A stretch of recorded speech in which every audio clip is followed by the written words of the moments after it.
Les policiers nigériens assurent la garde et la veille est totale au niveau de cette frontière de Sémékraké.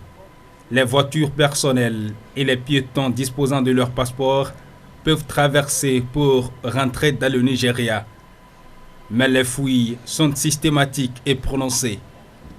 La circulation très fluide, un spectacle qui s'observe ici depuis une semaine que le grand voisin a décidé de la fermeture de ses frontières avec le Bénin pour des raisons d'ordre sécuritaire, a-t-on appris.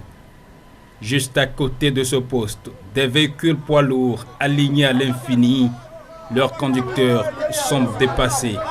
Mais les policiers nigériens nous interdisent toute interview. Au niveau du poste de contrôle juxtaposé, les agents sont désœuvrés. Dehors, des camions que nous avions retrouvés le long de la voie qui mène à la frontière, il y a une semaine, sont encore sur place. Ici, nous constatons une scène peu ordinaire. Les conducteurs de moto-taxi qui transportent des clients vers une direction. Nous avons décidé de suivre l'itinéraire. En route, nous rattrapons certains qui nous parlent de leur destination. Nous allons à Lagos, mais le passage est bloqué. C'est vraiment très difficile de passer. La voie là c'est bloqué, c'est tellement bloqué. On ne prend pas la brousse. Et les gens de Nigeria aussi, bon, ils nous tapent sévèrement. La voie ne passe pas et il y en a qui ont rebroussé chemin. Ils ne nous autorisent pas à traverser. Nous n'avons pas de passage. C'est pourquoi nous nous retournons chez nous.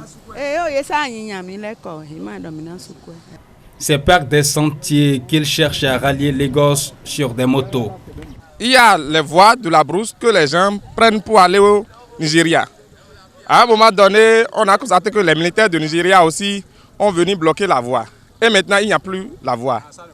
Ça ne passe plus comme il le faut. Et nos amis prennent les clients dans la brousse pour aller au Nigeria.